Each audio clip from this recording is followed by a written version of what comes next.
Today, we're going back to basics using a quickie divorce. Confused? Well, let me explain. Family lawyer Siobhan Mullins had a great idea to set up an online legal business for couples who wanted literally an amicable quickie divorce.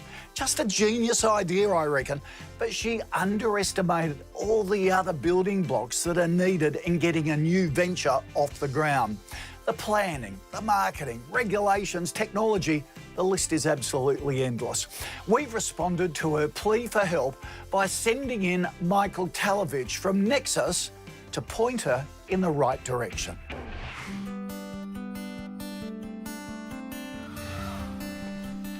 It's a typical weekday for Siobhan Mullins. While it may look inviting, working from home, don't be fooled by the everyday comforts. So there have certainly been challenges to me starting this business, firstly in terms of how to run one, because I've never run one before. Siobhan's business, Separate Together, helps couples cut the cost of a divorce by giving them access to all the necessary legal documents and advice. Having worked in the family law space for several years, practising in litigation, I'd seen what litigating family court matters about care arrangements for children and the division of assets was doing to couples and families, and I thought there's got to be a better way to separate. Michael Talevich from Nexis Accountants and Business Advisors has come along to help Siobhan plan for the future. Obviously, when you start a business, you need to be the CEO, CFO, information technology officer, marketer. So how have you found adapting to those roles? Difficult to begin with, but I'm now in a rhythm of managing both my time for client work, business administration, and also marketing as well. That's been a big thing, and even getting my document management system up and running and drafting precedents from scratch as well.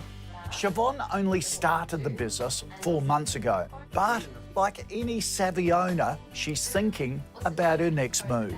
I want my business to grow and be servicing separating couples and individuals across the entire Australia, and certainly taking on other solicitors who want flexible hours. And obviously to do that, I need to increase brand awareness about Separate Together services. Yeah, absolutely. And it sounds like you've already taken the right steps by engaging a marketing company. One of the key things to consider when you're growing the business is to make sure that your customers know a bit about your business, that they know about you personally, and then certainly about the product and service, which in your case is quite unique. Getting those things to work together for any customer will make it easier to grow the business and grow the sales.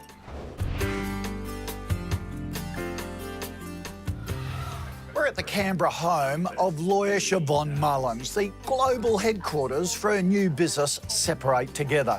So far, she's done everything right, from setting up a website and putting a business plan together. But still, there's more to do to ensure long-term success. Having been in business now for just over 4 months, there are sort of areas that I would like to learn more about and have a better understanding of. And for example, that's in part to do with cash flow, and also managing tax time and my quarterly BAS. So most commonly we get clients to set up multiple bank accounts when they start so that they've got an account set aside for those costs that creep up, superannuation, BAS costs for the GST, and the tax costs at the end of the year as well, so that they're not hit with nasty surprises later on. At this stage, I'm using an Excel spreadsheet. Obviously, this isn't an option longer term. Do you have any suggestions for me in terms of accounting software systems? Yes, certainly do. Similar to your business, there's a whole range of software options available that are now cloud-based. The ability to have better technology inform your business through those pieces of software are fantastic. Products like Xero, Sage Online, the ability with those to have live data about your business then assist you not only in understanding your cash flows and being able to see financially where you're up to, but also allow you to make better decisions for the business. Siobhan works from home, so it's really important she learns to separate work from life and vice versa. We find 3 things that keep recurring with clients as to what's keeping them up at night, the things that they stress about, and they are employees. At this stage, the only employee that you've obviously got to worry about is yourself, but moving forward, that'll be something to look forward to. The second is around sales and generating new sales and figuring out where they're going to come from. And the third, and the one that probably causes people the most stress, is around cash flow.